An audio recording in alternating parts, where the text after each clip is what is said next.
I was a very energetic kid, pehle se. So I had the ability to, I guess, you know, if I enjoyed doing something, I could keep going on. I would be really energetic and keep playing all day and so on and so forth.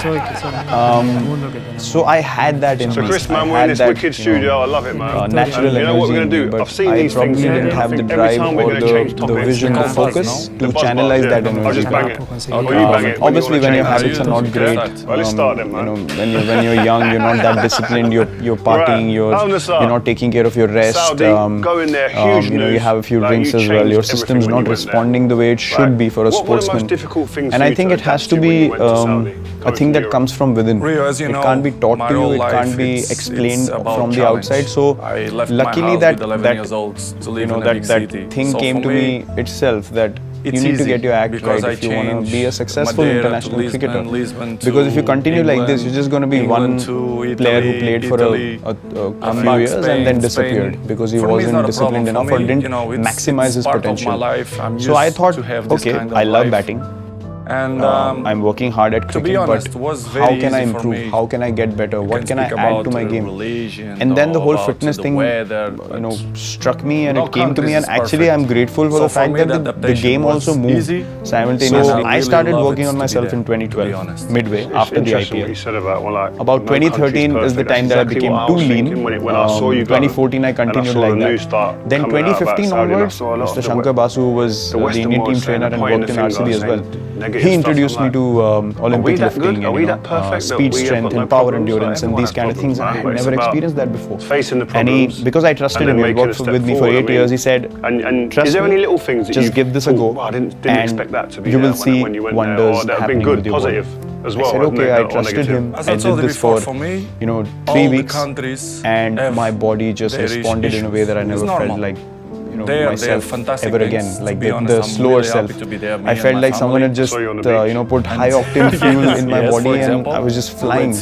And from then on it became an obsession. I was like, I'm feeling quicker, I can react better on the ball, I am reacting better while catching, I am able to field longer periods for the whole day. So I am able to contribute for my team 5 times more than I was before. So why should I stop it? And if I'm leading and if I want my teammates to put in effort, I should be there all day doing that first, before asking someone else to do it. So everything came together so wonderfully for me. My own thinking, my mindset, the fitness change, the boost through Mr. Basu, our trainer. The whole thing came along so well together, and I think 2016 is when I really hit my fitness peak. Because I want to maintain the standard that I'm playing at now till the time I finish. I don't want to be standing in the field and not being able to move the way I do right now. It's just not in me to play like that. If I can't do that, I will stop. So that is my vision. I want to be able to contribute till the last day I play for India the way I'm doing now, with the same energy, the same enthusiasm. So I will do anything and everything in my ability to achieve that on a daily basis. It's not easy. I mean, if you ask me, do I get affected by failure? Yes, I do. Everyone does. I'm human at the end of the day. So it's difficult to process failure at such a big stage.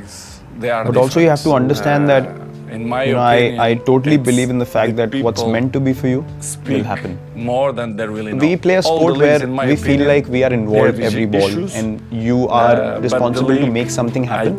So even failure and success, you start looking like we failed because of me, or I made success happen. So I think somewhere or the other we need to understand that all we can do is work hard and put in our best effort. As long as your intent is right, your heart is in the right place, and you're going along the right path, and you're doing things with the right intent, that's all you can do. Because no one, as you said, no one wants to go out there and fail or not succeed or have moments like this. No one wants to do that. No one wants to experience that. But success and failure is a part of everything that we do in life, whether it's sport, whether it's in daily life, whether you lose someone close to you, whether it's a problem in your job, anything. Being the first, it is the truth of life, and you need to be able to accept both with grace. That's the thing that I've learned. You can't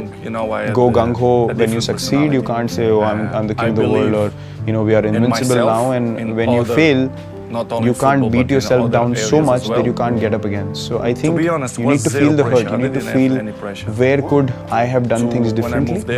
I think failure is a great way or a great opportunity to analyze what went wrong and to improve on those mistakes, because at the end of the day, cricket is all about that. When you make a mistake while batting, you want to improve it the next time you walk out to play. Or if you play a false shot and you haven't gotten out, you want to improve it the next ball. And similarly for bowlers and fielders, you make a mistake, you feel really bad about it, but then you catch one and then you feel like, okay, I've corrected my mistake. And I think life is all about that. It's about making mistakes on a regular basis, but having the courage and the acceptance and the clarity to say, okay, I have made a mistake, I'm not going to be egoistic about it, I'm going to lay it down, understand what happened, improve on it and walk forward.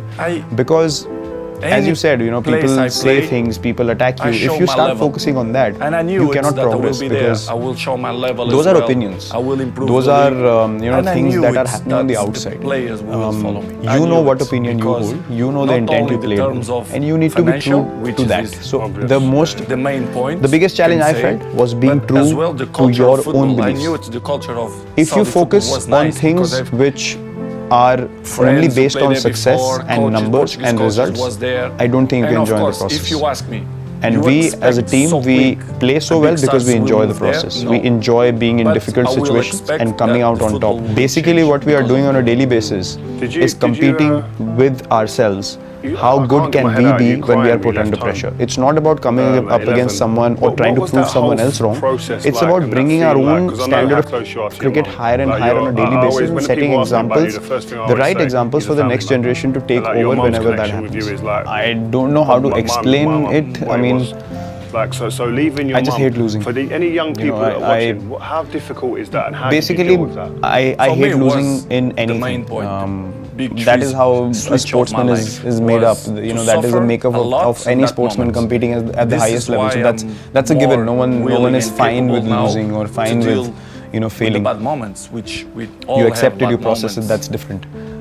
When I move with 11, 12 the most important thing for me in anything I do on the field is I don't want to walk out and say, my mom, my dad, maybe I could have done this. My brothers and sisters. I don't want any maybes, I don't want any what ifs. When I step onto that field, it's a privilege, it's an honor for me.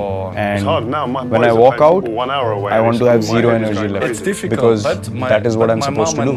That is why I'm selected. I'm not selected because I'm privileged or I should be comforted because I've reached the highest level. No. However hard I've worked for age group cricket, this has to be a constant 10 times hard-working process on a daily basis, because I'm representing my country and there couldn't be a bigger honor for me. So I understand the importance of where I've come from and the opportunity I have every time that I step onto the field.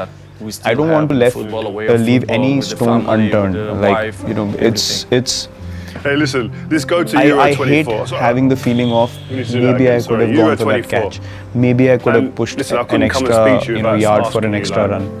I somehow can't process. So it is. I'm actually always trying to avoid that feeling, and that's why I go along about my work in a crazy manner where I just have to put all my effort into every ball that I play, field, or I'm a part of.